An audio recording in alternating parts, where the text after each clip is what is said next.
everybody, Josh Sigurdson and World Alternative Media here, and of course we're joined by author and economic analyst here at WAM, John Sneisen, and we have been talking a lot about the fall of the banking system, and it's no joke, folks. I know we've been hearing it for 20, 30 years. I hear it all the time on YouTube comments and elsewhere. Well, we've heard this again and again and again. Well, let's look at the fundamentals here. Oh wait, there aren't any. However, there is one thing that stands out a lot is that, and John has gone into it, the banks are insolvent, and the cash to deposit ratio is extraordinarily low. And I want to actually go into a few things here, first starting with Deutsche Bank, because as we mentioned with Deutsche Bank a few weeks ago, or about a month ago now, they laid off 10,000 employees. That's 1 in 10 employees. They were downgraded by the S&P from A- to triple B minus or plus. Yeah, which is actually a huge, that's one of the worst things because you're actually jumping down in a level in actually investment grade. Yeah, that's huge. And of course,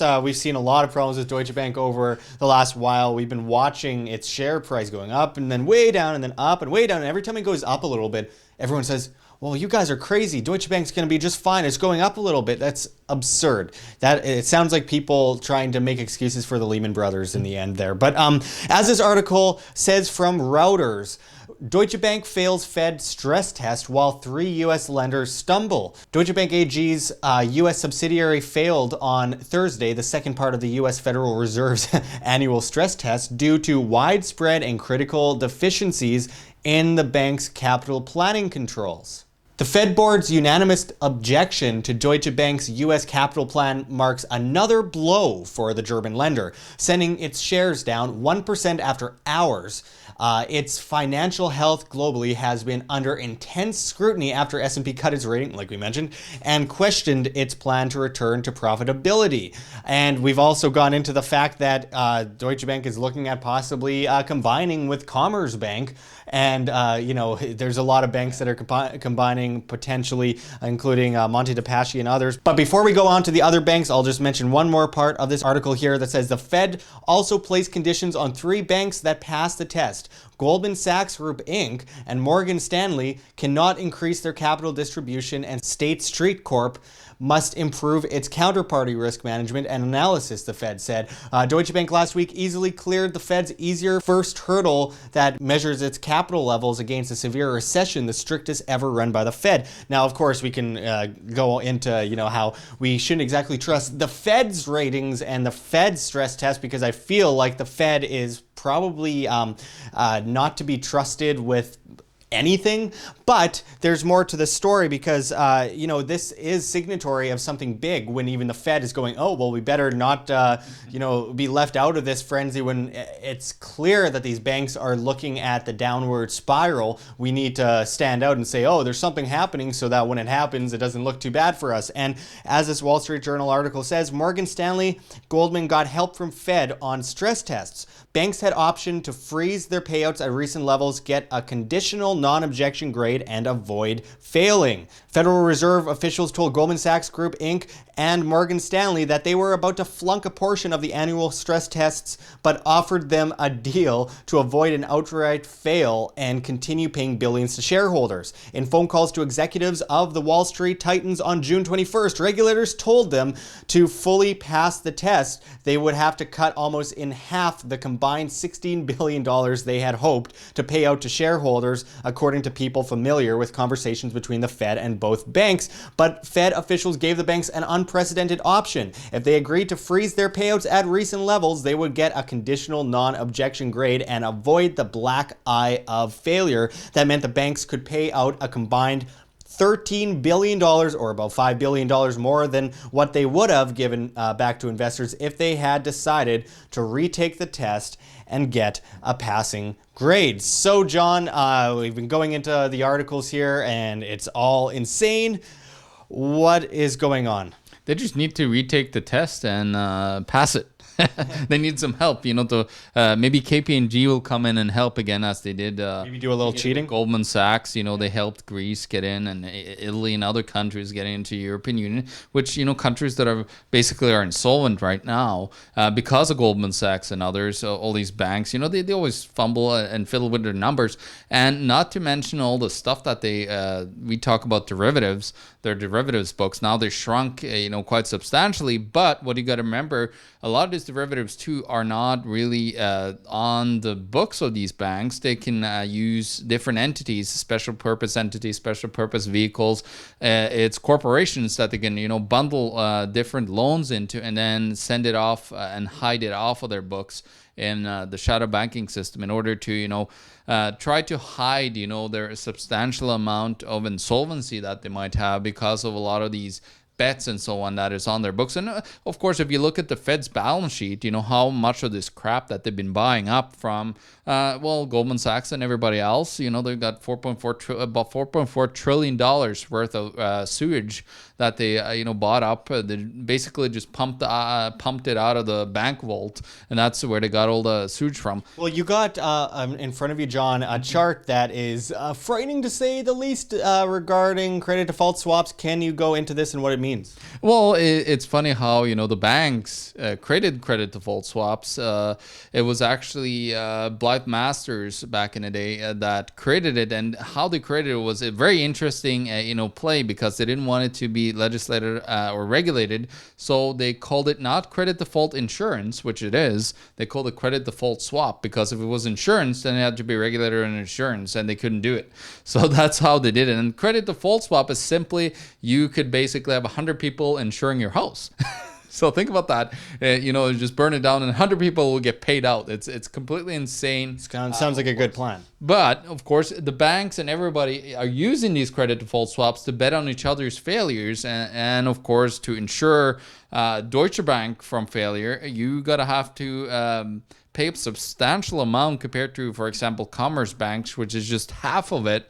You're looking at now 183. It's getting up to the 200 levels again, where it was earlier, a couple of years ago when we did a lot of reporting on it, where I think it was 212. Their credit default swap was, but you can see that it's over doubled basically from where it was just in October, December. So you're looking at, a substantial amount of new risks that are coming up again, because we suddenly started talking about Deutsche Bank again. It's just so funny how that works. Yeah. Well, I wanted to ask you, John, where do you think that will lead in the coming years, in your opinion? Well, my opinion is, of course, that, the banks could fail at any time, because there's so much, counterparty risks that are around. And, if one bank fails over here, you can have another one just suddenly topple because of counterparty risks. They have a whole bunch of these derivatives in between each other, or credit lines or deadlines. And if that freezes up, as it did in 2008, where nobody's lending to each other, well, there had to be massive bailout of the whole banking system for it to not completely collapse in on itself. Because that's what it was doing in 2008. It was completely collapsing in on itself. And of course, the Fed, did a mass printing. Like, look at the balance sheet. Like, I gone into, I think we did even a video on it, and I did a Steemit article. If you want to look up the Steemit article on banks' balance sheets, you can see on an average they've risen 300% on a worldwide scale. So it's pretty insane to just watch that. But what you got to remember about the Fed is not federal, and of course they're owned by these banks like Morgan Stanley and Goldman Sachs. They're the shareholders in the bank, so they get dividends paying back from all the printing of money that exists. So it's just a massive scam that they got going. But of course nobody's calling them on them. And you got to remember, the only way that this system will fail is the trust factor. When people said, finally, enough is enough, my dollar or my whatever currency it is, it's not worth anymore what can sustain a good living standard for me, people will then stop using it. This happens every single time throughout history. And within a year from when people stop believing in it, look at Venezuela, how fast that happened.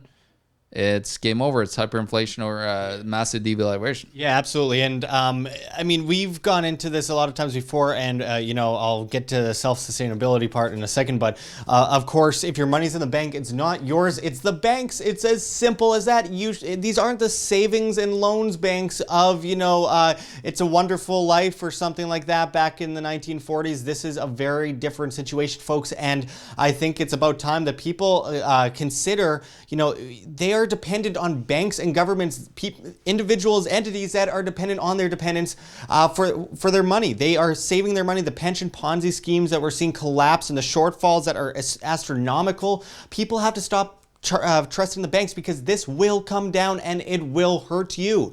And you as an individual can save yourself, and there are solutions. And those solutions come down to self-sustainability and, the good old stuff: food, water, shelter, self-defense, so you're not gathering things for the toughest guys on the block, and wealth insurance like gold and silver. And then, of course, looking at the cryptocurrencies that have sound fundamental value that is based in, scarcity, application, demand. Yeah, to get off the monetary grid. Absolutely, there are solutions, but of course, as long as we put that off and keep saying, oh, we'll push it a bit more down the road, the further you get to that inferno, and that is where you and your family will be in a lot of trouble if you aren't prepared. So, I mean, when it comes down to it, of course, people have been, as I mentioned at the beginning of this video, people have been saying this for a long time, but the fundamentals are off the table due to the level of manipulation in the monetary system as well as in the market. So you can't put a date on the crash, but it will happen.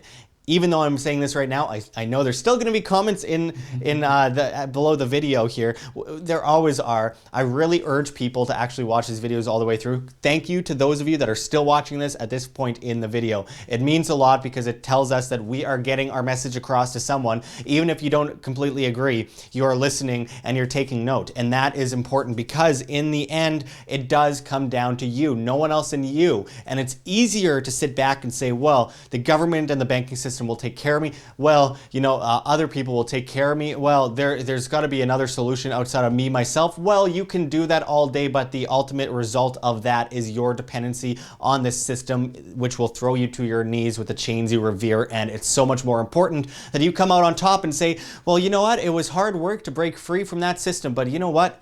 In the end, I know what's going on. I'm ahead of the game, and I have saved and preserved my wealth and my purchasing power. It doesn't get more important than that, especially if you have a family. Bottom line, John?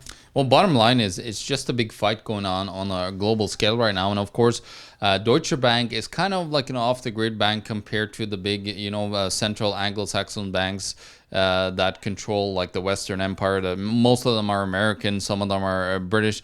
I think, we're kind of seeing a shift where the Germans are trying to really fight against the current system, because they are trying to repatriate the gold. They're trying to keep their banks insolvent, but of course their banksters are corrupt as heck, so it doesn't matter. They're always going to have huge problems. So we just need to abolish the current system that we have and just completely start working towards a revampment of our system, and just let it be a free market system where there's no central entities controlling the monetary system, and let's all be free. I think that's the future. If we don't go that way, we're just gonna end up in another war, like a big World War III, because some people are greedy bastards that wants to just willing to be killing everybody just to get some more money. Yeah, we've seen every major economic crisis in the last 100 years followed by a war. We don't want to see that end. Of course, these people are greedy. These people are disgusting. These people thrive off of your debt and your servitude. And in the end, it does come down to you. You are the change you wish to see. We need a voluntary free system where you, the individual, decide what the market says, what the market provides, what the market innovates. And that comes down to you and the competition of the free market. And so it just comes down to, as you mentioned, John, free yourself, rule yourself, and be a self-sufficient individual, independent of a centralized system.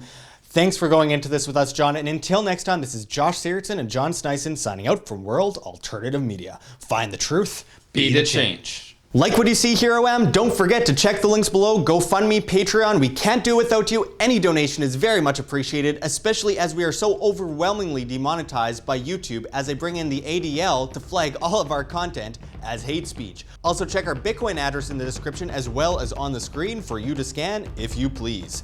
And also check us out at Steemit at Josh Sigurdson, the future of social media, where you get paid in the upvote of your post in cryptocurrency, Steem that is. So don't forget to check us out there and find us at Anarchapulco 2019. I know it's early, but this is such an exciting event coming up with Ron Paul, Judge Napolitano, David Icke, Larkin Rose, Jeff Berwick, all the usual characters, and it's going to be amazing. So we hope to see you there. Make sure to check the link for Anarchapulco below and use promo code WHAM to save as much as 15% on your tickets. We hope to see you there. But until next time, this is Josh Sigurdson signing out from World Alternative Media. Find the truth, be the change.